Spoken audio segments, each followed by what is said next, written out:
wabarakatuh. Perkenalkan, nama saya Sultan Nofiki. Saya dari kelas 10C SMA reguler mau mempresentasikan buku ekonomi, yaitu bab 4 yang berjudul Keseimbangan dan Struktur Pasar, dengan memakai tema proses terbentuknya harga keseimbangan. Oke, di sini saya akan menjelaskan.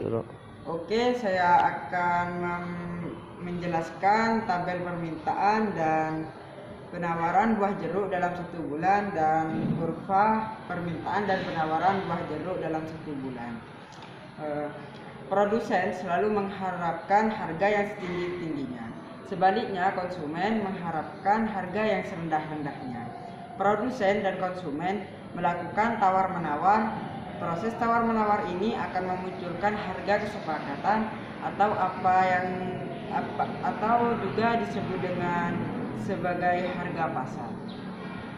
Oke, kita langsung saja ke tabel permintaan dan penawaran buah jeruk dalam 1 bulan dan kurva permintaan dan penawaran buah jeruk dalam 1 bulan.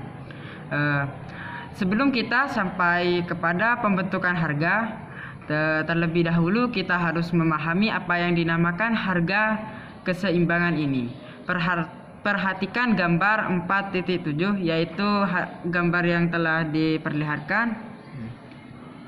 Dari tabel permintaan dan penawaran di gambar 4.7 tersebut dapat dilihat beberapa kuantitas yang diminta dan kuantitas yang ditawarkan dalam berbagai tingkat harga dalam waktu 1 bulan. Jika digambarkan dalam bentuk kurva akan terlihat seperti pada gambar di 4.7. Gambar di 4.7 tersebut menunjukkan adanya titik potong antara kurva permintaan garis D dan kurva penawaran garis S.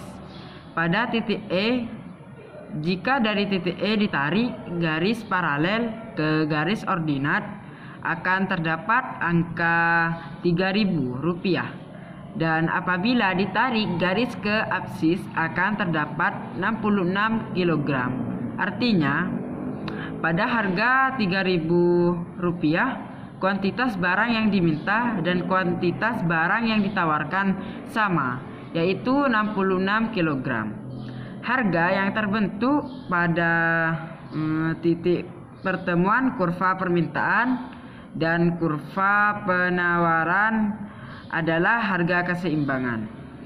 Pada tingkat harga Rp3.000 terdapat kuantitas yang sama antara barang yang diminta dan barang yang ditawarkan. Dalam ilmu ekonomi, harga keseimbangan itu dikenal dengan harga pasar. Terbentuknya harga dan kuantitas keseimbangan di pasar merupakan hasil kesepakatan antara pembeli, konsumen, dan penjual produsen. Namun demikian, kedua belah pihak pada dasarnya memiliki taksiran yang berbeda-beda terhadap harga sebuah barang dan jasa yang diperjualbelikan. Di pasar taksiran,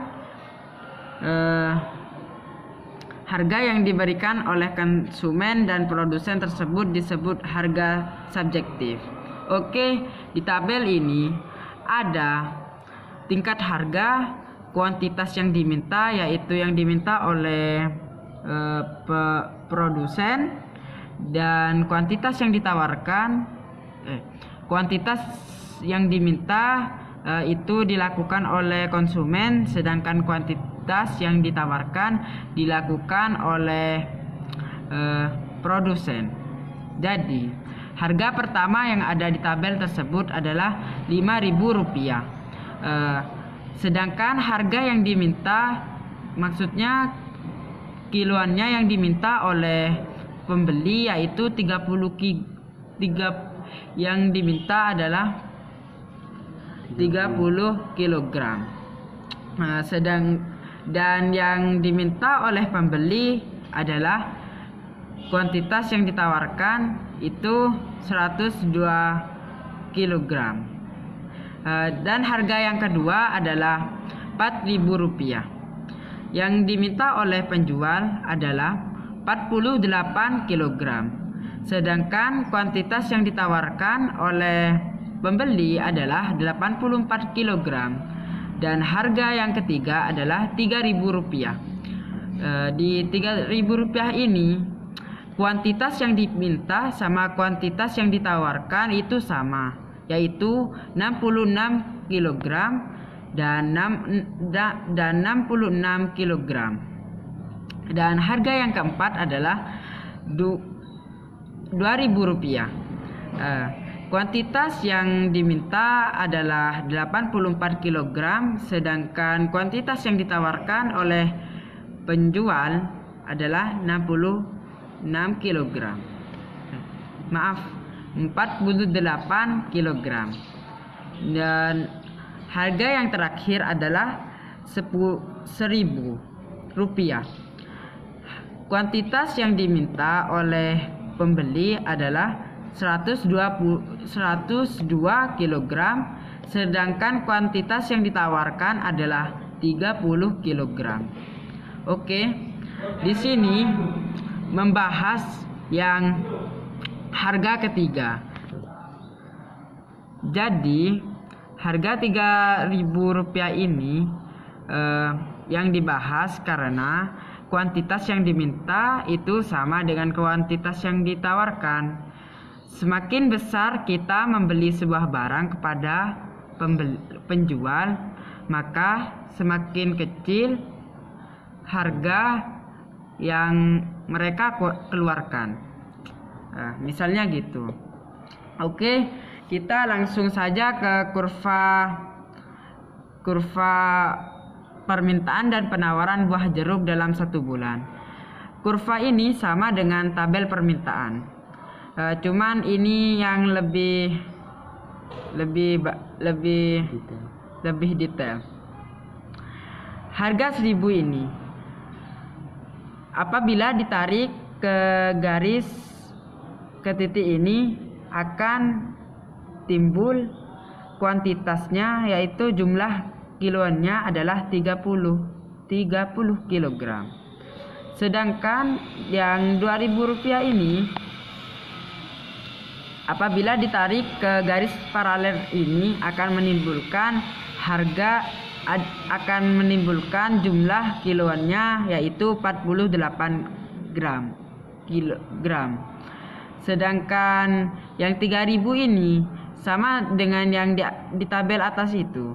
Jika ditarik ke titik koordinatnya akan menimbulkan jumlah kiloannya yang 66 kg.